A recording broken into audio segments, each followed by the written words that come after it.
Good morning, everybody. Welcome back to Frankfurt Regionals. We are here at day 2. We have our top cut for the next round of games. It is 55 players who have made it in. I am your host for the first round, and for the introductory parts, Joe Yates, and I'm joined by Benedict Hugo. Yeah. Good morning, everybody. We have a total of 55 players due to the new system of day 2, which is not your typical top 32 cut. It's like everybody who gets 19 points makes it into day 2, which is kind of like new in the system, and we had it in Philly as well, where we had like I think 78 players in day 2, which is kind of exciting, and we'll have a lot of good games and exciting games today for you. Yeah, we did see it in Philadelphia with an awful lot of people making the day 2, which I think is nice as well for like newer players. It kind of gives them like an encouragement, or like it's like an easier benchmark for them to hit. Yeah, or like there's like a little bit lower. Yeah. And I think it's cool seeing that like of course the rule was you need 19 points to progress to day 2, so it's nice having like a definite goal in mind going into it. It makes it much easier to plan out your points as you go throughout the day. So that's definitely something. It's something new the players have to And if you think start about. like early good in the rounds, you have like several win-ins, which makes it like a little bit less pressure, which I think is good. Yeah. Yeah, that definitely makes sense. So of course, a lot of great players have made it into day 2. A lot of people that you saw on our stream yesterday. We ended that stream with Daniel Lachko's crazy Malamar, Marshadow, Mimikyu copying deck. And that's something a good few players have brought into day 2. And like even Philip, who saw losing to Sylvian in round 8, he also made it with this crazy spread deck. I mean, Poison Bob in 2018, what a time to be alive, right? Yeah. Yeah. So we'll hopefully see some of those players returning to the stream. And we also have like, there are crazy decks in day 2. Like we have like stall and mill is still a thing. We have like a couple of decks who are just based around like stalling the entire game and like getting some prizes maybe at the end of the game, or just milling them entirely. Yeah, somehow mill is like still a viable strategy. the thing is, like last season, it's like it was really hard to play mill because resource management Orangaroo was like everywhere, and that's like a really good hard counter to mill decks and stuff like that. People are dropping that now, especially in Zork lists. They're trying to make room for more consistency cards and whatnot. But the point is, without resource management, and without special charge, without puzzle of time, without super rod even, like every deck has this finite amount of energy. You can abuse it with those type of items and supporters. Yeah, exactly. The one thing I'd say they struggle with is another couple of popular decks that like accelerate energy really quickly. Like we got V Volt as well. Yeah, that's something that gets energy on the board like immediately, can do big damage. That's got put a lot of pressure on like a Sylveon player. Indeed. Yeah. Yeah, and we saw like the typical decks. Some of them like we made day 2, like the Buzzgob Shrine, Buzzwole Garb or Shrine of Punishment deck. There are a couple of them in day 2, but also some kind of like older format decks. Like put it this way, like there's also Buzzwole GX making a huge comeback from a certain group of players who like tested together, and there are a couple of them in there day 2. Yeah, Buzzwole GX and Lycanroc is still something people are playing. I think the thing is like, in this format we all talk about like what the perfect start is, what the perfect opening hand is, and Buzzwole GX is one of those cards that's like, well, Jet Punch for 30-30 like immediately is like really good for turn, even without strong energy. Like just getting that early spread on is really good. B-String is still there to power it up. It's a little less luck based than Max Elixir. You can and you can still get a lot of energy on your board really quickly. Lycanroc is obviously just really great. It's a different weakness as well. It's a pretty well-rounded deck. Yeah, and like last season it was like if you miss beat string you're in kind of a stuck place, but now that you have like Macago, you can stack your deck legally, and you have like everything you need. And like Macago had, I think we didn't have any rounds without Macago, so it's like definitely a very, very good card. Yeah, the weirdest thing is that like one of the most popular Pokemon that we've seen actually at this tournament is Macargo. Because it's like an easy to use, hard to master thing. So like there are like the easiest decisions what you want to have, but you also have to think about what's your opponent going to have. So you have to be counterintuitive. Yeah, and of course when both players have a Macargo on the board, you get these incredibly skilled games. We saw a couple of those on the stream yesterday as well. They were everywhere. And there are also there are so many in day 2. So Macago is definitely like the best, in my eyes. It's the best support Pokemon right now. Yeah, definitely. In terms of like grabbing what you need. It's very similar to Octillery in a sense, because we obviously last season a lot of decks played Octillery. This is like objectively better, I think. It's just with the Rangaroo just being able to get whatever you want is super good. But it's also just really cool to see people playing it in the same sort of way with like the 2-2 lines, the 1-1 lines in some cases. Yeah. And since like a lot, like most decks play at least a couple of lilies, or a lot of Sorag is very popular, you always have access to the cards that you need, like in this turn or at least in the next turn. Yeah. And like speaking of Lily, that's also something we're seeing is that like again people adapting and trying to make their decks consistent in unique ways. We're seeing people play weird draw supporters or whatever draw supporters fit their deck best. Like we saw Sophocles on screen yesterday. Tate and Liza is a card that a few lists are running still.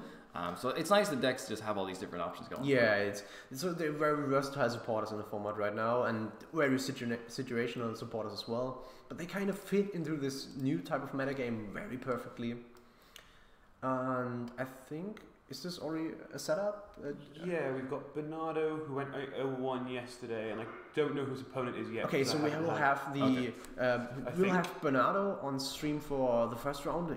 He went 8-0-1 in day one, so he's like really good set for day two. Yeah, just to mention that, like that's an incredible record to have, and like out of a pool of like 500 and what players? 520 players, yeah, like losing no round and doing going out with 8 wins is quite impressive. Yeah, an incredibly impressive performance. I believe he's playing Buzzgarb. Yeah, he's Buzzwole, Gobbler, Weavile, Shrine deck, which was so popular because it's so consistent in punishing your opponent's mistakes. And I think it's really funny as well because like it feels like after every tournament that we've had so far, people have been like, "Oh, Buzz Shrine was really good, but we'll counter it eventually," and then still somehow it's still here. It is. Like, but you have like those type of cards you have in every format. Like the time when people said like Seismitoad GX was like not viable anymore. There were so much Seismitoad variants. It came back again. So I think Buzzwole is going to be in the format for quite some time. Probably, yeah. It's one of those cards that sometimes I just stop myself and read it again, and I'm like, wow, this is just amazing. Yeah. Like 1 energy for 120 so strong, is just incredible value, and then Diancie of Beast energy on top of that. And runs so consistent. Yeah, exactly. And it's a league promo as well, so like basically everybody has access to it. It's a wonderful card. And then again, you have like Garbodor punishing your opponents for playing too many items, you have Weavile punishing your opponents for playing too many abilities, and you have the Macago to get whatever you need. We'll talk about that really briefly because we did see a couple of Weavile show. Again, in thin lines, people playing 1-1, people playing 2-1 and stuff like that. That thing can add up damage incredibly quickly. Yeah, like 50 per ability is like really high. Yeah. Especially with like Choice Band Kukui, and we saw a lot of Kukui this we have seen an awful lot of Kukui. That's also, I mean, it's extra damage and it's also sort of a draw supporter. It's like it combos with Macargo as well if you're really stuck. Like, yeah, it is. It's got a lot of versatility to it. Yeah, and especially the 20 damage is like for the most decks it's like just enough. Like having 20 extra damage to like take the knock on Buzzwole, for example, and like it's so versatile. Yeah, it is. Especially in combo with Macago, and yeah. We're seeing actually a few of these like new prints of these cards that are just like draw 2 and then you get this other cool effect. And one card we saw yesterday in that Sylveon Mill deck was Mars, which is draw 2 and discard a random card from your opponent's hand, which I thought was like insanely cool. It was cool because for one, he didn't have the energy to energy evolve the Eevee, and then he also discards into the energy. So it's like even more disruption from a deck that's built for disruption. Yeah, exactly. It's really cool to see this. And just, I do want to talk about this just because you mentioned Sylveon. There's a Wailord in day 2. Yeah, it is. And this is it's a non-GX. It's like a stage 1 that just has like 200 HP and just... It sits there taking hits and yeah, as we said, like Mill and Stall is still a thing, which I wasn't aware of till yesterday. I mean, it's the kind of thing that like it makes sense that it's still like decent, but I wasn't expecting to see multiple Miller Stall decks in day 2. That wasn't something I thought I'd see coming. When we walked around the hall, there were some crazy decks at the top tables. Yeah, and also just like a huge variety of decks. I think we thought it was like, I mean, maybe that, you know, it's a new format. The card pool's pretty small. Maybe the decks would especially post rotation. Maybe we'd have like, you know, just really similar kind of matchups going. Maybe people would be just like, there's like 1 or 2 good decks and everybody sticks to those. There's an awful lot of variety going on. There is, yeah. So it looks like the players are just shuffling up for the game. So we will be joining that very shortly. If you are wondering, right now actually. And we're starting on time. It's a very good time to start. Like they said, like 9 o'clock, and it's even before 9 o'clock, so that's perfect. Yeah, nice punctual day too. That's what everybody wants. Yeah. So on the left we do have Bernardo DS, the guy who went 8-0-1 yesterday, playing Buzzgarb Shrine, and to his right we have Patrik Holler. If I can Do we have a list for Patrik Holler? Just give that's Patrick's there. Thank you. Oh, that's Patrick's there. Okay. Oh, so he's playing like some sort of the psychic box, like Malamar accelerating energy from Discord pile, but he's also playing the Shining Lugia, and not only one copy of it, he's playing 3 copies of it. Yeah. We didn't get a shot Shining Lugia too much yesterday, Yeah, but it's a card lots of people have been talking about. It got a lot of hype though, but it's still a card that's like, because it's a shiny Pokemon, so it's like kind of hard to get. Yeah, it's a little inaccessible. Yeah, but it's like it's a very cool non-GX attacker. Yeah. If you're not aware, it does 130 for 4 energy, which 130 is a really good number right now. Buzzwole has it. All the counters to Buzzwole, like Delmise and that Heatran we saw on that Magnezone list, it's all 130. Its first attack is just 60 and 60 more if your opponent has an ability on their active. Like, it's just easy numbers. It adds up, yeah. Yeah. Especially with Enjoy and Kukui, there's so many damage modifiers in the game right now. Yeah. Fighting resistance as well makes it decent against Buzzwole. They need to find like Beast Energy and the 120 swing around to get. And it only gives up 1 prize. And only gives up 1 awesome. prize. Yeah. Yeah. Other than that, they're pretty standard lists so far. Yeah. And like, at first glance, Shining Lugia with 4 energy, with a 4 energy cost, it might sound a bit expensive, but on the other hand, like, you have all those Malamars like accelerating energy left and right, so there should be like enough energy in play for Patrik Holler to not worry about that too much. Yeah, absolutely, and it looks like he's playing 4 Acro Bike. Yeah, he's going to burn through his deck pretty quickly, I'd say. Yeah. And again, the other interesting thing about Malamar list is always what kind of techs are they playing, because there's so many different attackers you can put in that deck. He's also opting for that Mimikyu that we saw toward the end of yesterday, which I thought was really cool. Interestingly enough, like he's playing none of the escape skateboards. Yeah, right? he is. Like, usually your standard Malamar Psychic box deck plays like at least 3 or 4, but he's opting to play none because so he has more room for like the Shining Lugia attacks and like other crazy stuff. Yeah, that makes sense. Yeah, no, there's like arguments going back and forth, I think, between a lot of Malamar players as to whether you should or should not play a skateboard. Personally, I think it makes sense to me. I mean, I like having the free retreat and because it combos so well with the Malamar's ability. But a lot of people just prefer the extra bit of consistency you get by not having 4 whole slots in your deck dedicated to a skateboard. For those of you unaware, the skateboard just reduces the retreat cost of your Pokemon with 1 colorless, so some like a lot of Pokemon in Patrik Holler's deck only have retreat cost for 1, so attaching the escape skateboard reduces that to 0, so he has free retreat Pokemon in play. And even then, if he has like, there are some like the Malamar has 2 retreat costs, so attach an escape skateboard, attach an energy retreat, and then you have an energy in the discard pile that you can accelerate again with the Malamar ability. The part that's easy to forget as well, a skateboard lets you retreat even if you're paralyzed or asleep, which Yeah. is kind of, it can get you out of some weird situations, I guess. It's all basically like, we don't have Float Stone anymore, but this is still a decent option. It is, and it, like, decks were built around like 1 or 2 energy costs and like discarding energies and accelerating them back again. It's so good for them. Yeah, exactly. And honestly, just pivots for Guzma as well. It's like Guzma's become a little bit harder to play, I think, nowadays, just because you don't always have that free retreater on your board. Less so for decks like Malamar because some of them play a skateboard. Obviously, they attach to Pokemon on the bench anyway, so they probably want to switch their active. So it's not going to hurt this Malamar deck as much as other decks, but Guzma's definitely become a little more difficult to play now. Yeah, it is. Especially since like there are some Pokemon with free retreat, but not too many at the moment. So yeah, it does look like he's playing 2 Tapu Koko, is that in his list as well? So he's going for kind of a spread focus as well with this Malamar for sure. he has a very interesting list. And 4 Shrine of Punishment, so yeah, there's going to be a lot of dice used in this game, I imagine. But then again, like Bernado Diaz is playing like. Do we have Bernado's list as well? I think he's playing Buzzwole, Gobble, Viva Shrine, so both of them like probably opting to play like no GX at all. Yeah, it's going to be a lot of 1-for-1 prize trades. It is. And we were talking about that yesterday. One of the big things about Buzzwole Shrine is that it prize trades so well with literally everything. It forces you at some point to be on the 4 prize turn for Sledgehammer. It just forces you to keep knocking out these non-GXs with 130 HP that are doing a good load of damage. Yeah, they are so good at price racing. Like we saw in round 3, I guess, or round 4, where Todd played against Scott Simmons, and it's so close, but it's like an inch advantage for the Buzzwole Gobbler player.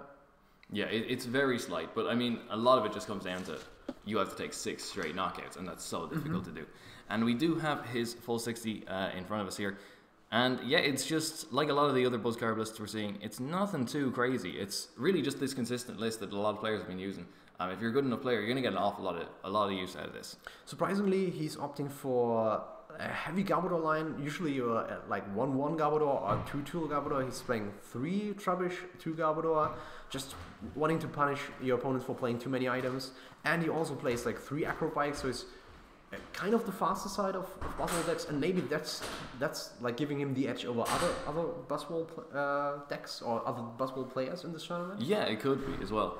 I wonder if he's faced any mirrors as well, because the mirror match with this deck is a little infamous because it's very, very hard for a Buzzwole to knock out a Buzzwole. Yeah, they kind of go for toe for the, like they match each other so well. It's like the 130 HP plus the not being GXs means. It's a very grindy game, and it's a very technical game where you have to make cargo for a lot of the right stuff all of the time, and it's very stressful. Yeah. So if you just use the wrong thing with you choose to get the wrong thing with Macargo, it can set you back so much compared to your opponent. And then again, like the Diancie does play a huge factor in the mirror as well. So maybe with like 3 Acrobike, Bernado is able to get them out early, like the Diancie Prism Star, and be like a bit faster than the other Buzzwole players. So yeah, that probably came into a factor for sure. It seems like they're setting up so far. It does seem like they'll be ready to go any minute now. Okay. We're still just waiting for the whole round to start again. It's round 1. We're getting the players all sorted, and yeah, the actives are going down, so we should be good to start any minute now. Yeah, a few more announcements they want to make about organisation for the day. Okay. Okay, so we have a few more announcements, so we may switch to a short break. No. Okay. It's literally like, Oh, they've already Okay, made so it, no, yes. it's not taking too long. Okay.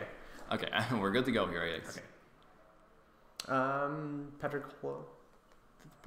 the game count. The game count. Oh yeah. Patrik Holler is not 1-0. You have not missed. That was anything. a very quick game. All right, and here we are. We're good to go now. So taking a look at the price cards, like we have on Bernado's side, we have 2 Shrine of Punishments price, but in this matchup it doesn't matter. Yeah, I mean, too much. At some point, a shrine's going down in this matchup. Yeah, anyway, sure. really, just so the other person can't play their shrine. Like, it's not going to make as big a difference as it did in other matchups. And then seeing like Patrik prize in 1 Inkay, we had like the stream went nuts yesterday when in round 9 there were like 5 Inkays prize in 2 games. Yeah. What was it? 2 Inkays game 1 and then 3 Yeah. Inkays game 2. He still managed to win it, so that shows the power of the Malamar deck. Yeah. You play all these because you really only need 1 Malamar. You just got to give yourself all the odds to And hit then it, you know? draw the chance of drawing 1 in the prize cards is like 50-50, so that's kind of fair, right? Yeah, it is. I mean, it was entertaining at least. It was, And that goes a long way on the stream. Yeah. At some point, like, we were like, the chat was like, how is this even possible? It is a little unlikely. But it's those kind of things that, like, I'm so glad we picked that game. You know what I mean? If that had happened and no one was filming it, it would have been a shame. Yeah. Like, this is Those are the moments that These are the moments as well that we're really grateful for Prize Cam. You know, this recent innovation that, like, Pokemon streams have had. It's been really good at showing us great moments like that. I remember John Kettler got, like, when he was playing, like, this is 4 Rowlets or 3 or 4 Rowlets or something in that one game. Yeah, it's hilarious. So we did miss what they started with in their active spots. Is there really any ideal starter, do you think, for the Malamar deck? It's a little weird in that you do need to take the turn to set up, unlike the Buzzwole list. Yeah, sure. I think, like, anything with 1 retreat cost is good for Patrik. Yeah, definitely. And that's actually a lot of stuff. Like that is the Oxus with the 1 retreat cost. That's kind of Mewtwo's spiritual replacement in this format. It has a speed form though, so I wonder why it has 1 retreat. I'm not going to question it. I like no, that. No. It's fine actually, and it's very balanced. But it's like the speed form. Yeah, exactly. Again, we mentioned this a little bit yesterday, but that Deoxys does have a second attack that you might actually use in the Malamar list, where it just hits 120 for 3 energy. You have to discard 1, but thanks to Malamar's Psychic Recharge ability, you can just accelerate it anyway, like next turn. Yeah, definitely not an issue for that deck. I think other than that, like the best starter for Bernado is just the good old Buzzwole, like for setting up, taking some hits and then like building his board from there. Yeah. Especially like building the Macago. He has also the 2/2 line of Slugma Macago, so he should be like it should be easier for him to set it up compared to other lists.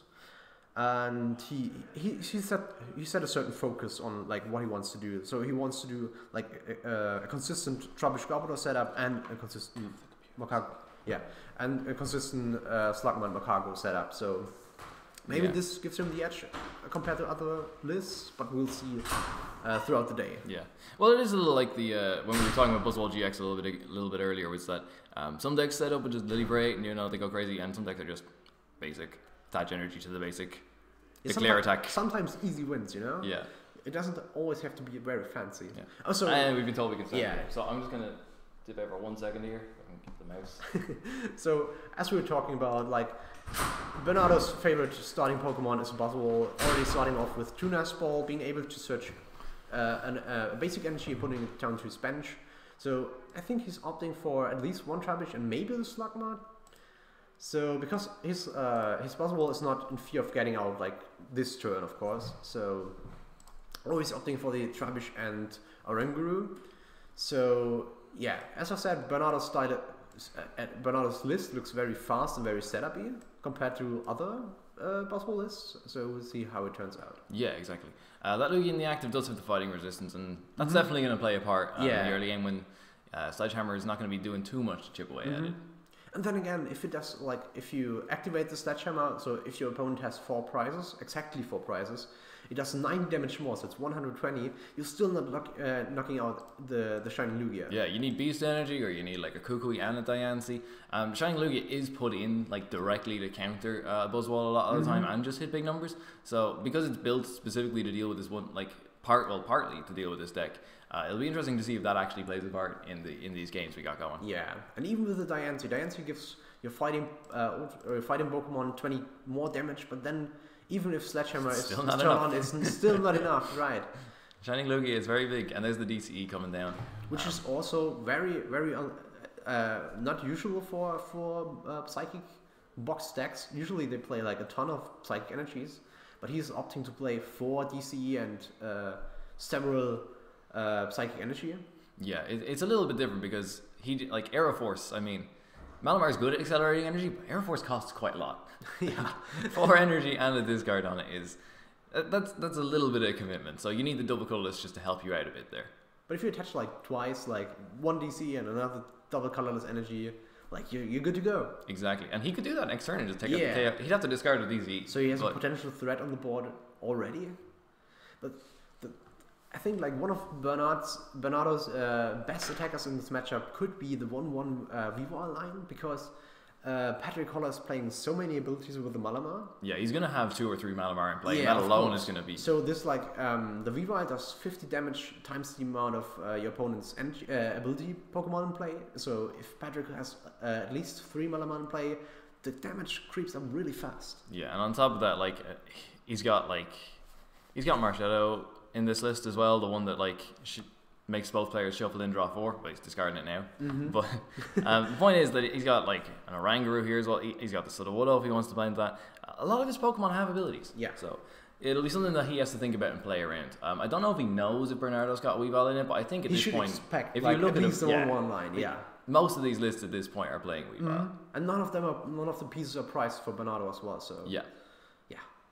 So he gets the Tapu Koko down on the board, so he'll be able to start spreading 20s around the board and make the Lugia's numbers hit a little bit easier. So Aeroforce with a choice band hits 160. If you've spread with a Tapu Koko, that's 180. That's 180. Yeah, those are good numbers in a lot of different matchups. It is. So it's Bernado's turn. I wish we could see his hand a little bit more. If only players knew that, exactly where our camera was. I think Bernardo, all he really needs to do this turn is just set up the Macargo and just get his board in that state where he can just get whatever he wants, and then work out on all the hard decisions from there.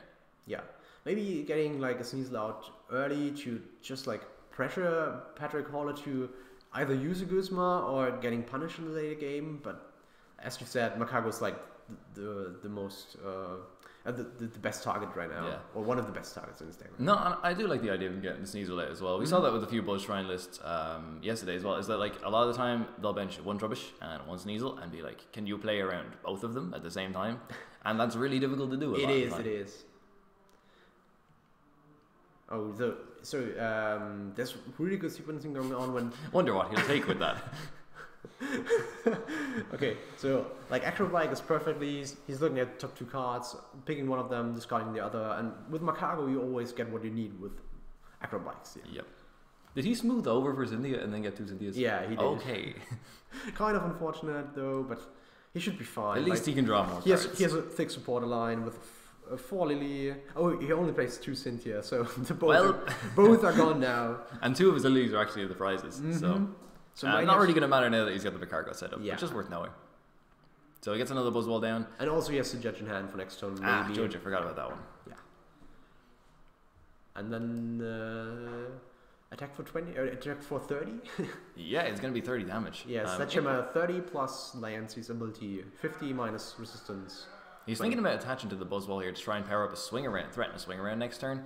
It does put pressure on Patrik to try and take the KO like immediately.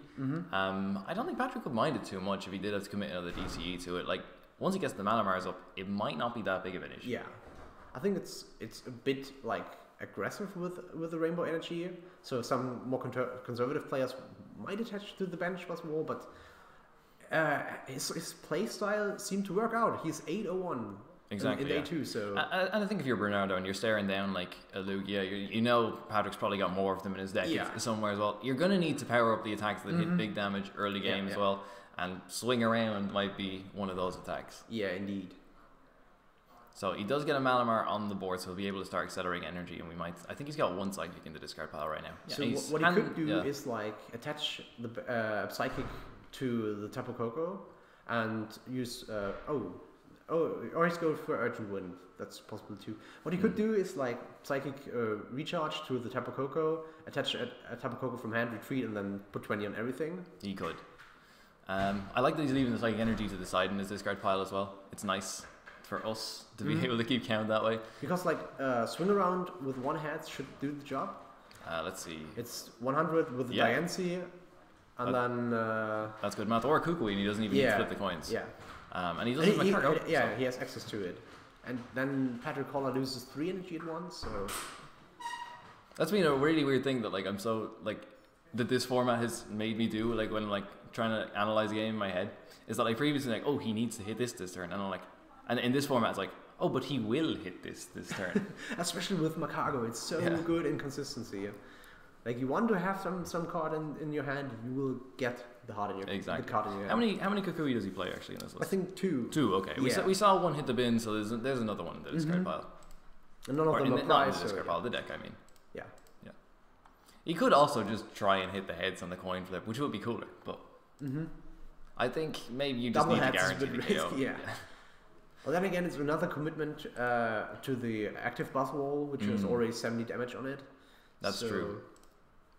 And if he doesn't get the KO, I mean, Lugia just does another Argent Wind, and that's 60 damage. And thanks to the Rainbow Energy, enough to take the KO on the Buzzwole. Yeah, it is. So he is Ultra Ball for the turn, gone for the smooth over, and Instruct 1. He's going for the Fighting Energy. Okay. Oh, so he's playing the Lily. Yeah. So he's decided instead of trying to go for the Kukui and trying to Kukui into Fighting Energy, he was just. He has a 50-50. It was probably a better idea just to go for the coin flips. So like in theory, he should hit like 1 hand. Yeah. But sometimes it comes down to like 0. Like we saw, it was Sepp Simmons, like the one in round 9, and he like out of 4 he got like 1 hat or 0 hats, something like this. Well, he was doing timer ball, and he got like 2 tails on a timer ball, and then 1 head on a timer ball, and then 2 heads on a timer ball, and I was like, he did it. He did every possible combination of timer balls. So there we go. Bernado managed to get 1 hat and knock out the Lugia. Yeah. Giving Bernado a head start.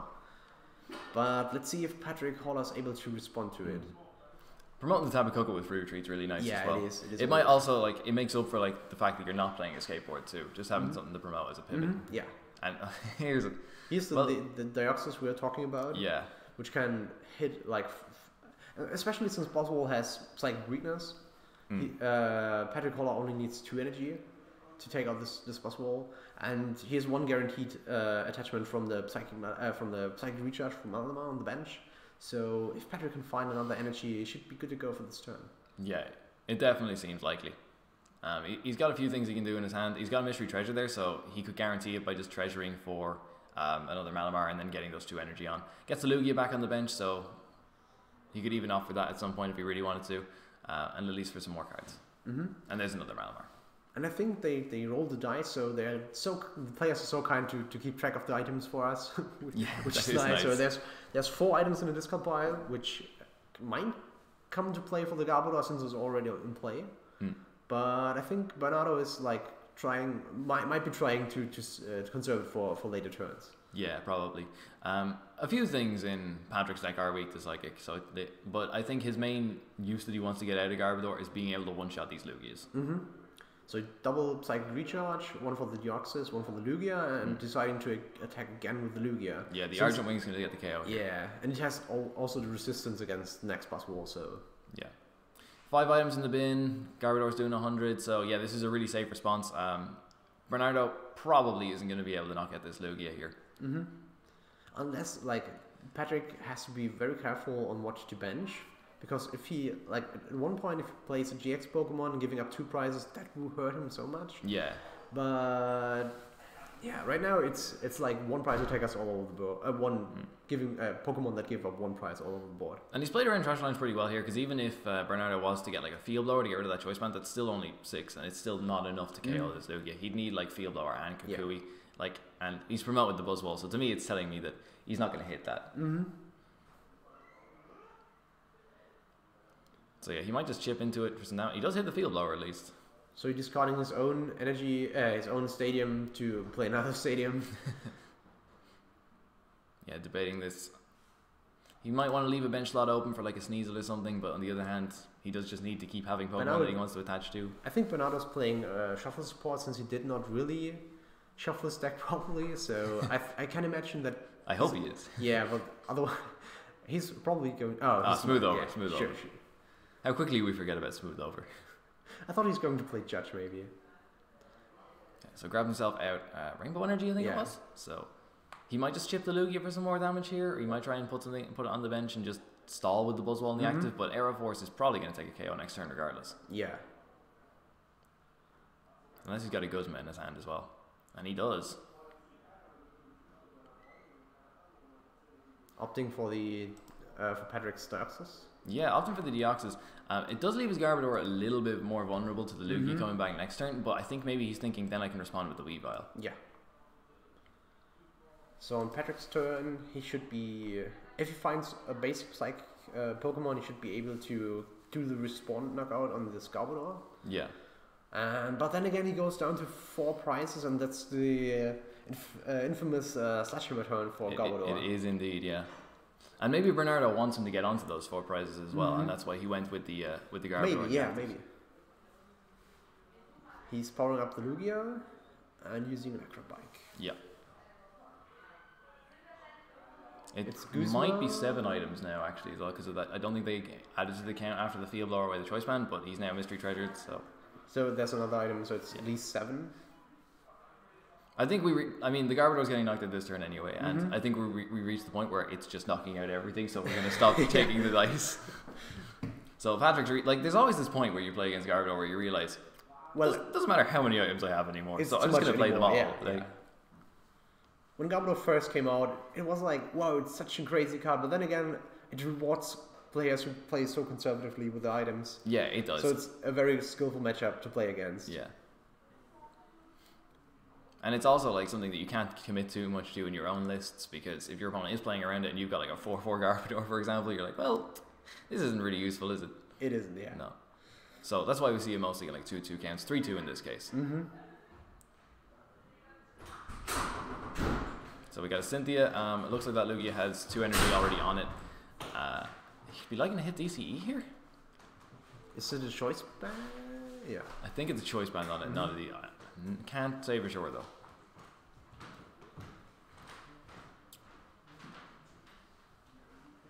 So yeah, he's going to bench another Lugia again, just like building up like a lot of threats on this board. It must be a DCE if Yeah. he's gone for the attachment there. Okay, that's a little bit safer. Takes the KO on the Garbodor. And this could be Buzzwole's turn. Smooth over for Beast Energy or Kukui would do it. Mm-hmm. And double checking some counter. So Patrick's maybe planning on taking knockout on the Diancie soon, since it stops Bernado taking the one attachment prizes from the sledgehammer turn. Yeah. Well, always when you go down to 4 prizes against this deck, you want to get off that situation as quickly as possible. Yeah. So if he doesn't have a response to this Buzzwole, he's going to have to try and Guzma and KO something at least. Just to get out of the situation of having 4 prizes. But with more Lugia on the bench, it shouldn't be that bad. One thing to note, that might be easier to power up as well if it comes up. If he Coco spreads, the Buzzwole is actually in Malamar's Psychic Sphere range. That'll do Oh, then we 120. have the Beast Energy, that works as well. Yeah, there's the Beast Energy, so that's the KO right there. And that Fighting Resistance not playing too much of a part here when Buzzwole's just hitting quite a lot of damage. Yeah. It's 150, 170? Yeah, so 150 after resistance. Yeah. It's enough. So, pressure's on here, Patrik. Pressure's on Patrik here to take the KO on something. But he should be able to Psychic Recharge twice to the Lugia. Yeah, he's actually got a Psychic Energy in hand as well there, so he won't have much trouble with that. But he has to have a way to find a next attacker. Like, he has a lot of support Pokemon at the moment with almost 3 Malamar in play. But he has to make sure that he has enough like response to Bernado if Bernado's keeping the price rate on. Yeah, that's true. But it's another great asset of the free retreat on Tapu Koko is that you don't have to find it this turn. You can just promote the Koko and then work from there later on. Because like the Sneasel is like cute and all at the moment, but like if Bernado if Patrik decides to play one more Malamar down, he will get a guaranteed knockout. Bernado will have a guaranteed knockout. Yeah, so he's probably going to want to stick to just the 2 for now. So yeah, Lilies for more cards. This is going to be the knockout, the response. Gets rid of the Beast Energy, which is always really nice. Yeah. And then, what is Bernardo's response going to be here? That's what I'd be interested to see, because it definitely leaves Patrik with the better board state, in my opinion. Yeah, it does. I mean, I think like Patrick's Lugia build is designed to purely counter Buzzwole, right? I think it's looking like it. Yeah. So I think the best response, he could have promoted like something else and Guzma for Ninkei to at least keep up with the price trade. Yeah, that'd be a thing. I think the other thing here as well is that we see him get down the Trubbish. He might just be thinking, okay, you've got a crazy amount of items in your discard pile now. I'm just going to use nothing but Trash Launch for the rest of the game. So because he has very thick Garbodor line. Part of his plan, I think maybe he'd be looking to get another Trubbish down on the bench just to say, well, I'm just going to keep surviving. Yeah, and he's going to Rescue Stretcher back in some more Garbodor pieces. You have to remember though that he already used at least 2 of his Rainbow Energies. He has actually, that's only correct. 2 left, so 1 for the Weavile and 1 for the Garbodor. He does have a counter energy as well, so... Oh, that could come do in something, handy, yeah. And he is behind on... Well, he's not behind on prizes just yet. But he will be. But he will be after this. Probably, like... It doesn't look like Bernado found the Weavile or the Rainbow Energy, so... Which is kind of unfortunate for him. But he does have the counter energy in hand, so he might just be sitting here like, please activate this. Yeah, so he could attach it to... Or he could hold on it to not, like... force a Guzma play from Patrik. That's true as well, so maybe it's best to just keep it in hand right now. And again, Patrik playing around this Weavile like really well. Like just keeping the 2 Malamar in play. He's not going to evolve that Inkay. Yeah, I think he tested this matchup like a bit. Yeah, absolutely. Probably. So and like with so many people still playing Buzzwole, Garb, Shrine things, and Patrick's record being as good as it is, it looks like the deck's doing exactly what he wanted it to. Yeah, I think it's pretty much designed to counter Buzzwole Garbodor shenanigans. Sneasel having 70 HP is kind of cool here because I guess it forces Patrik as well to need the energy for Aero Force. Yeah. We see Guzma. So like Bernado's probably trying to get a little bit more time. Yeah. What's the counter energy on the Earth? Is he going to try and power up the Psychic at some point? Maybe, because like... That would be kind of cool. Patrick's Pokemon have a lot of energy in play, so the damage might... Yeah, I mean, it would hit that Lugia for quite a lot. 20, 40, 60... And he passes, So let's see if Patrick's able to find a way to retreat his Malamar. If so, he could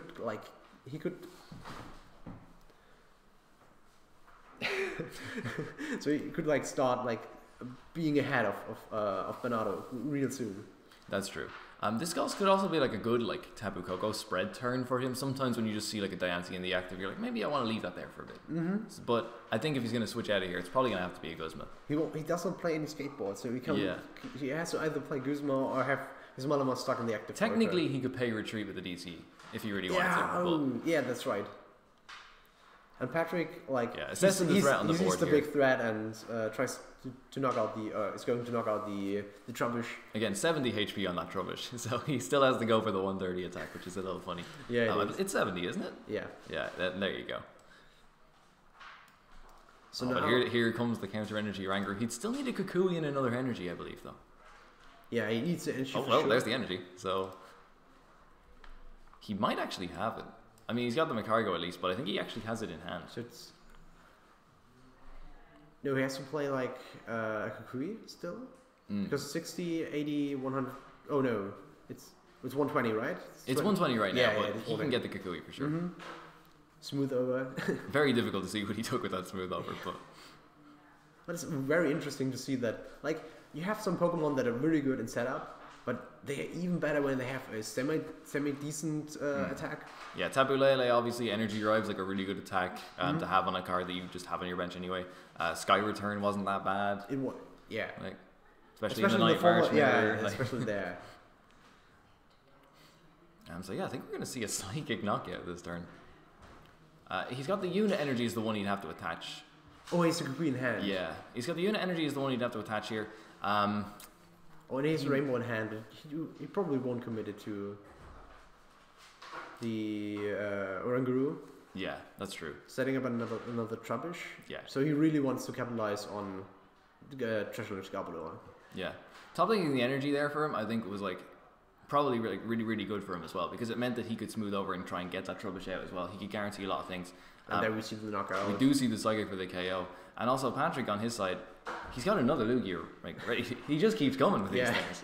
He's not running out of energy in this game. But the funny thing is, he does have to make a decision here. If he takes the KO on the Oranguru, it's going to be... I mean, that's off the board for sure. But if he takes the KO on the Trubbish, he takes a potentially bigger threat off the board. Bernardo, I think, is out of Kukui now. So I don't think he'd be able to take the KO with Oranguru next turn. But Patrik doesn't necessarily know that. I mean, you could assume that Bernardo plays like 2 or 3, which most decks do. But then again, like... There's always that one like bit of doubt that you'd have. The difference. So again, the free retreat on the Koko just putting in so much work on its own. It does. And it has like, you have like more space in your deck when you play like 2 Koko instead of 4. Yeah, there's 2 whole other slots that you got there. So we'll probably see Bernardo taking the Air Force for knockout. Yeah, he's going to pick off the Oranguru and go down to 1 prize. How many Rescue Stretcher does Patrik play, actually, when we're thinking about it? Looks like just 2. Okay. Yeah. He's played at least 1. I can't remember how many others. But yeah, 3 copies of Shining Lugia as well, so... He has a lot of outs just to keep going with this thing. Yeah, he has. And he has also like Mimikyu and one more... Oh, he's playing 1 Deoxys. And... Like, to take the last prize, you also could bench, like, an EX or GX Pokemon. So... One thing I'd love to see right here is, if Bernardo takes the KO Trash Lunch, I'd love to see a response of Mimikyu taking the KO Trash Lunch in return. But Mimikyu's the last prize, so... Of course. He plays 2, doesn't he? Oh, it's the one. It's just the one. Unfortunately. So, let's see if Bernardo has a way to respond to this. Yeah. Oh, wait, you can actually just Psychic Sphere for the KO. Sure. You forget Malamar has an attack sometimes. 60 damage with that Psychic weakness it's enough. Like, it's a very close matchup though. Yeah, definitely. It looked like it was in Patrik's favour, mostly because that Lugia was just putting in such an incredible amount of work. And especially when, like, it was relentless too. Like, it didn't just have 1 Lugia, it didn't just have 2. They just kept showing up. And like, once he got set up, once he kept finding DCEs, it felt like he was just never going to miss a KO. Yeah, he's never going to do that. And yeah, it just comes down to, like, if you can't get the knockout this turn, you might fall behind, like, a little bit, and then that might be enough. Yeah, exactly. So both of these players are currently undefeated. 26 minutes left in the round. Bernardo's going to have to, I think, have a better game in order to be able to take that win. Like, it does seem like a bit of an uphill battle for him, though. Yeah, and it is a kind of long matchup. Like game one took us like 25 minutes. Yeah, if Bernardo takes it, it'll be a tie. Like I don't see, unless it's like a donk or something. So he definitely has to like maybe change up his playstyle a bit towards a more aggressive approach. He probably does, yeah. But even then, it's still hard to do when like your opponent just has like such tanky Pokemon. Yeah, just if Patrik makes sure that he won't bench any GX Pokemon, he should be like fairly good in price trades and in like having a long game too, which is the good way to approach it. I think so, yes.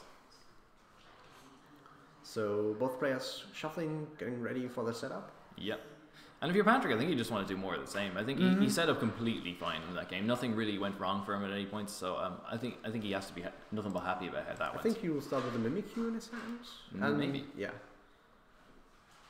Hey, there we go. Prize. It's my favorite part about doing the stream is people just completely forgetting about the prize. I mean, it's really easy to do. Yeah, it's such it's so better for the viewer to know what's priced, and obviously for us it's also better to know what's priced. Exactly. Speaking of things that are priced, nothing particularly great. Yeah. The 2 choice band Bernardo's price is probably really good. He's not going to need those. No, he's not going to. Yeah. And like there's 1 Lugia prize, and 1 DCE, but he should be fine. Yeah, I don't. Nothing too crazy. Yeah, nothing like 3 NKs or anything like that. We've seen worse for sure. Oh, a judge turn 1, so maybe he's eyeing out to maybe Patrik won't draw it out of it, and Bernado can steal a win here. Potentially. I mean, Filch can always get you out of a judge, I guess. Yeah, sure. But yeah, judge turn 1 is normally quite an interesting move. It looks like Patrik's hand is just energy and a choice band though, so I think it is going to be Filch and pray to survive. Like, how would Bernardo take a KO here? Like, Diancie Beast Energy, Diancie Kukui. So there's some possibility. Yeah. The Acrobat gets him. It looks like a Lugia and a DC. I can't see what that card is. Okay, Lugia. So it's already down 1 DC and 1 is yeah, prize. Yeah, the DC. So. Acrobat is a cruel card. Filch for 0. Oh. Drawing 2 cards. Nest Ball and looks like DCE and Acrobike maybe. It's not looking good. Well, they did say unless there was a donk, but the extra Pokemon on the bench is definitely going to help him though. So let's see. Bernado has definitely access to his Diancie, but he also could go for the Macago really early on to make sure that he gets everything he needs. I think now that Patrik has put some extra Pokemon on his bench, I don't think Bernardo is going to go too aggressive trying to KO this Mimikyu. Like if he might not hit it. Like it is an awful lot of cards he would need for that combination. So I think this Ultra Ball, he might want to get the Macargo, or he might want to get the Diancie to try and be super aggressive. But without the Beast Energy, it's probably going to be Macargo. If you hit the Mimikyu with your Sledgehammer and Patrik uses Copycat, it hits for weakness. Yeah. So maybe you want to make sure that this Mimikyu is not on the board for long. We'll see. There's Macargo, so he could like... Chances are he could use Macargo, put the Beast Energy on top, and then instruct to get it, and maybe has an Ultra Ball in hand or something to get Diancie. He's already Lilied this turn, so that's one supporter gone from him at least. It is. It's like one of these things where it's like if it happens, it's so epic, but the chances are so slim. Yeah. At least at this point in the game, anyway, when he's still trying to get it set up, and maybe it's better just to get himself a consistent board while Patrik's hand is just nothing but energy. But I mean, if Patrik uses like a couple more fish for like at least 1 or 2 more turns, he can't complain, right? He just needs one more good Filch. That's all it takes. Counter energy on Orangaroo again. I like that he doesn't even like look at it. We all know what it is. Just throw it on the bench. That's 50 damage onto the Mimikyu. I guess we could see the Copycat then. It wouldn't do enough to KO the Buzzwole. No, but 60 damage early on in front of Buzzwole is pretty good for Patrik. Yeah, it would mean he only needs an Argent Wing to KO it later on. Or he has like another turn of using Filch. Or another turn of using Filch. Nest Ball though will get him the Orangaroo, so that's not too bad. Not something he benched last match. Mostly, I think. Nothing he wants to bench actually, because like now he has probably like 3 abilities in play, which activates the V-Wire using the attack for 50 damage per ability on Patrik's side. Yeah, that Weavile could potentially put in a lot more work this game now. He gets a Cynthia off that instruct. Yeah, so and he plays it immediately. now he can start doing things. It's like the moment when you think like, I rather wouldn't have played the Oranguru, but then again I wouldn't have the Cynthia. Yeah. There's no psychic energy in his discard pile, unfortunately, so there's no way he can, I don't know, like double Malamar and get something crazy on. But yeah, there's no crazy return, and he'll just be happy to get swing, to actually have cards in his hand this time. Yeah. It was a pretty good turn 1 judge as far as turn 1 judges go for Bernardo. Oh, there's an energy in this. Well, there's one. Maybe he's going for he's going for the Malamar. I kind of mentioned that Patrik also wants to have the Tapu Koko as early as possible, so he has a lot of more potential with his Guzma plays. I would imagine so. Yeah. And I don't think he'll be too upset about letting this Mimikyu go down. First of all, it doesn't activate the counter energy on Oranguru for a little while, so that's not too bad. So let's see. He discarded a Lily with Acrobike. Was it another Lily that he drew? It's Marsh Shadow and Choice Band, maybe? He's getting rid of the Marsh Shadow, so maybe it wasn't. It looks like a Choice Band. So he wants to make sure that there are not more abilities in play than... That'd be it, yeah. He's definitely not going to need that Marsh Shadow at any point. He's pouring up the Lugia for the following turns, and maybe I wonder if he's using Filch. Yeah. Going for the Filch, yeah. He doesn't care what happens to this Mimikyu. He just can rescue such it later in the game when he actually needs it. It's an attacker without an ability, so it might come in handy. It's kind of funny when you lose when you go like Copycat, Sledgehammer, your 4 prizes, 240 damage on your Buzzwole. That is pretty cool. Yeah, because Mimikyu looks so cute and not too dangerous, and then it swings for such amount of damage. It's such a circumstantial card. We saw that Sudowoodo being used in a lot of decks last season. This is basically the natural continuation of that with Sudowoodo out of rotation. Yeah. So debating where to put this fighting energy, and he's going to put it on the bench. Yeah, if he's taking the KO this turn, he's got the powered up Lugia on the bench. I don't think this is the turn to try and power up the swing arounds. Yeah. I think attaching to the bench was a lot safer. So use the instruct to draw 1 more card for the Cynthia, immediately place it.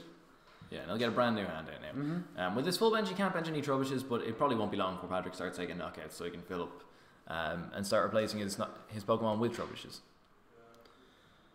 And I think they're doing kind of a longer game 2 than they did game 1, so Bernado has to find a way how to put more pressure on Patrik's side of the field if he wants to win the series. Yeah. But I mean, he's still 8 or 1, so he can lose. He has some margin for error for sure. So yeah, energy in hand for Patrik. So we're definitely going to see the KO on this Buzzwole this time. There's another Shining Lugia, and he has Rescue Searcher for potential Mimikyu all late in the game for the first Lugias. Because at this point, he should know that. He should know that there's 1 Lugia priced. Yeah, exactly. Since it is his most valuable attack in this matchup. And the cool thing is, Bernardo doesn't really have a response to this Lugia this turn. If he wants to take the KO, it's probably going to have to be on something else. So there goes the Mimikyu. There goes the Mimikyu, yeah. He has a Lily in hand, so he can keep drawing cards. Choice Band. Yeah, so he drew the Choice Band from the Acrobike.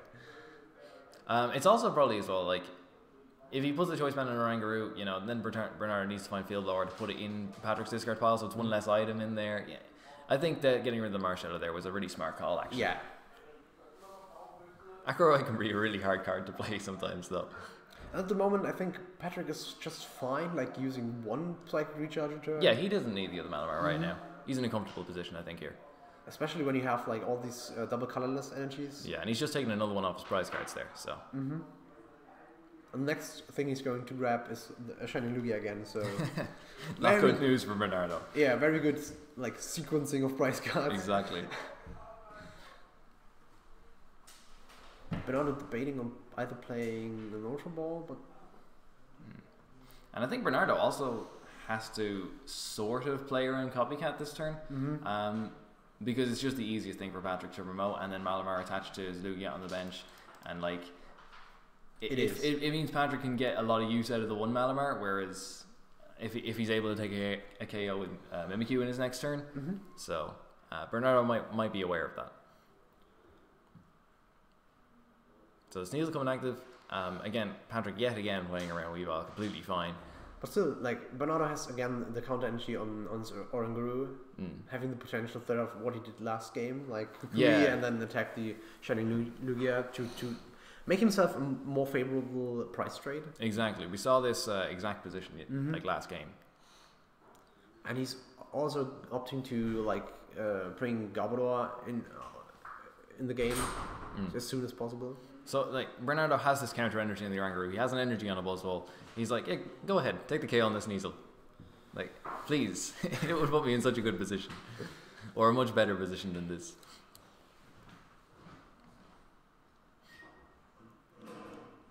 To smooth over again, we might see the Weavile attack just to try and soften up this Lugia. I think he has no way to get to the energy in Weavile, right? In hand. Maybe not. He's going for a Guzma. It's getting some chip damage on the board either way. Yeah. So it's still 30 damage due to Diancie Prism Star.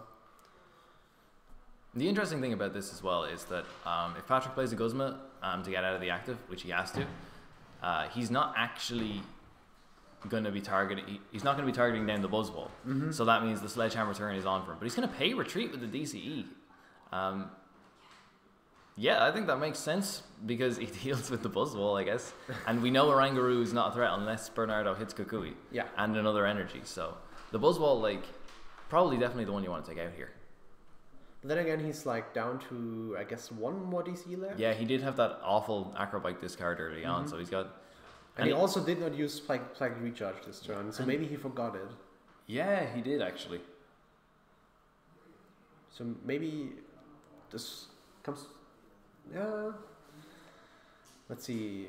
So I don't think that Bernardo has like energy Kukui in hand to knock out the Lugia.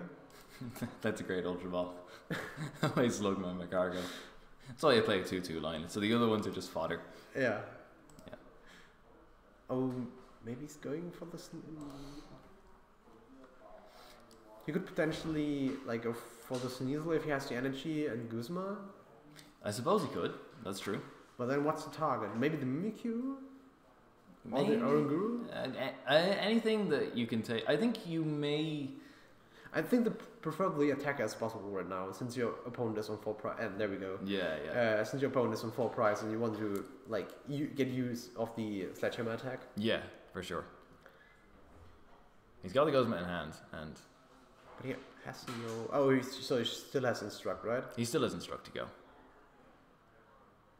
Yeah, smooth over before that as well. He hasn't done that yet. I think that was just that was the Ultra Ball was what he was searching his deck for earlier on. So just making sure that there's like an energy. Yeah, and he can take a KO on that Lugia that he softened up earlier.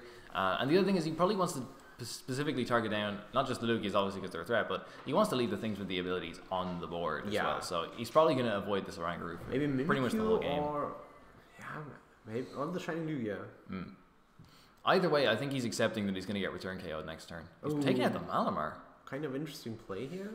Interesting play, but it does force Patrik to dig deeper in his deck. Yeah, if he misses a Malamar next turn, it's bad news for him. Especially since he forgot to use Psychic Recharge like last turn. He might have been trying to hold it to see, well, I don't know. I've only got one energy in my discard pile. That's probably true. I wonder which Pokemon I want to attach it to. I got to make all these attachments count because I can't play too many abilities. He is definitely going to be looking to get the next Malamar out now, though. He has to make sure that he has backup attacker in the next turn, though, because like if Bernado's able to find Rainbow Energy, which I think he is due to Smooth Over, he just can promote Garbodor, and I think there's enough items in this compile right now. So Patrick's... Well, he's played the Mystery Treasure. Bernardo played a Field Blower last turn as well. I think I feel like the both just accepted that there's a lot of items in his discard pile. And Patrick's deck is not designed to play conservative. Yeah, no. So and again, when you're price trading 1 for 1, it's actually a lot less important. yeah, It's a bit like the way old Vespiqua index used to work. Was that like you'd let your opponent be like, "Oh, I'm Mega Ray, I'm doing 1,000,000 damage." And it just doesn't matter, like because you're price trading so efficiently that like. You know, as long as you are taking the KO in response to it, you can play as many items as you want. As long as you win the price race after all. Yeah. It was that in K. Not that it really matters, but it was that in K. Yeah, that's okay. That's a lot of items. Just seeing him thumb through. So. But I think he has one more energy in this. Yeah. He does. Yeah. Maybe attaching to the Mimikyu or to the Lugia. Oh, he's going for the Lugia. Yeah. I think that's the right call. You can just manually attach to the Mimikyu if you ever need to, and he's got a DC in hand as well. So. I believe he attached return onto the active Lugia. He did. Yeah, so it's simple KO there Error on the force, Buzzwole. Yeah, 130. And it's... I can imagine that Bernardo's going for the treasure lunge now. Yeah, especially promoting it as well. He's got a rainbow in hand. Seems like this has to be but then again, the line play he takes. Patrik has an easy treasure lunge return knockout with Mimikyu. Mimikyu, yeah. And it's so efficient on energy as well. Like it is. It's something that I said about Mimikyu yesterday as well, is that like all these attackers take so many energy to power up, and that's why you need Malamar. Having Mimikyu there just to be like, oh, just attach once and psychic recharge once, and I did like 1,000,000 damage. It's great value. There we see the rainbow energy. Yeah. So he might smooth over for either another Trubbish or a Weavile. Well, he doesn't need the Weavile this turn. I think another Trubbish would be smart, though. Yeah. Or he might get the Weavile as well, just to try and put that much more pressure on Patrik. Just saying, like, Patrik, okay, at this might point, also be no further. Trubbish. Like, if you play more abilities down, I'll punish you for that. But so far, Patrik played very, very good with his abilities. So he does have one Trubbish left in his deck. He's opting for the Lily just to get some more cards in his hand. Doesn't want to be drawn dead for the rest of the game. So... I hope that we are seeing again the Kukui Oranguru play. I hope it. I mean, it's been a threat for a few turns now, and he is going to keep staying behind on prizes. Yeah, well, he actually has to bench that to be able to instruct. So that's smart. That's obviously, of course, why he didn't grab the Trubbish then, was because he needed to play down his hand. And gets the Trubbish off that. So it's a little unfortunate that his bench is full. The chances of Patrik having the return KO is pretty likely, so he can bench another Trubbish next turn. On Patrick's, exactly. On Patrick's side of the board, or not Patrick's side of the board, on Bernado's side of the board, the Diancie he's sitting there is actually, at this point in the game, it's not really doing anything, and I think Bernado might be like, I wish this Diancie was somewhere else. Oh, and here we see probably Mimikyu going for the trash lands. Yeah, with that, just one manual attachment, he can Psychic Recharge to the Lugia on the bench. He's got a DC in hand as well, so... It's a great setup for Patrik, and Bernardo's already played as Judge too. So yeah, but then again, like Bernado can use like Weavile because there are only two abilities in play, but it's enough for the Inkay or with the Kukui for the Tapu Koko, or for the Lugia with the Kukui. Interesting as well. He did get the 30 damage on the Lugia earlier on with that one quick sledgehammer turn, and that actually is relevant because now we've all sitting 100, and that puts it into KO range. So. He's got two viable attackers to KO this Lugia in Oranguru and Weavile, so a better board state than Bernardo had last game for sure. For sure, yeah. I think it's a very much closer game this game than last game. So it'll be interesting to see who he wants to take the KO with this turn. They both work at KOing the Lugia in return. They both work like just attach one more energy and you're good to go. Exactly, yeah. And promoting the Buzzwole signals us that he probably is going to play Guzma to get like some target on the bench. And if he Guzma's an Evil Admonitions, Patrik can't respond with Copycat because Evil Admonitions, actually it's going to do 150 because of the Diancie. That Diancie again just being a little bit annoying for Bernardo, unfortunately. It is. And Mimikyu again putting in work as always. MVP of the regionals so far, in my opinion. Yeah, like Filch is such a good so you played Judge, okay, I draw for turn and for Filch, so I'm back to 7, I'm good to go. He used Filch and then tanked a hit and then Filched again. Yeah. But Bernado drew very well out of it too. So he has a Beast Energy. Well, he is going to be able just to take a KO with that. The Mimikyu knockout, right? Also a smart move to play. That's a possibility. Patrik will go down to 1 price here, but if he takes a KO with this Lugia, and then that Lugia gets KO'd in return, Patrik needs to find another Lugia. Which he hasn't seemed to have much trouble doing, but I think if he does it this turn... He probably draws the Deoxys out of the prizes though. Yes, he probably does. So he can attach from hand and double Psychic Recharge, potentially. Yeah, and then again, he's got the Coco on the board now. Or he can power up his own Oranguru, potentially. we could see another Psychic Sphere for the KO, I guess. Like, if he decides to go for the Trash Launch, but I think Bernado probably wouldn't. No. Having learned his lesson from last game. Great value Ultra Ball there, though. Yeah. You won't play any sort of punishment. Yeah. So, I think now it's the perfect time to like say, okay, I have to make a move and I have to play abilities down. So, it won't matter at this point. Exactly. Yeah. It's a bit like we were saying about this point where you play against Trash Land where you're like, I don't care how many items I got. It's the same thing with Weavile. He doesn't care how many abilities and maybe he's got now. He's opting to double Psychic Recharge and then Guzma for the Weavile. Yeah. So Bernado has ways to respond to it, but he has to find a lot of things. He really does. Getting the other Lugia on the bench is just... Bernardo cannot be happy to see that at all. Yeah, look at this position he's put himself into. That's fantastic. Bernardo's looking like, how do I get out of this? This just looks like a game-winning board from Patrik. And I think he's debating on whether playing Guzma and what to Guzma. Because he has a lot of item cards in discard. So if Bernardo's able to find a Treasure and Scarborough again, it might be a big threat. Yeah. But then again, the Weavile is as well, so... It looks like that's the line of play he has gone with. So he'll get a quick instruct off as well. He also could... Is it on the Shining Lugia 1 energy or 1 energy card? It's 1 energy card. Okay. He could discard the DC. Yeah, just to prevent Oranguru shenanigans. Like you could choose to discard the DC or the Psychic Energy.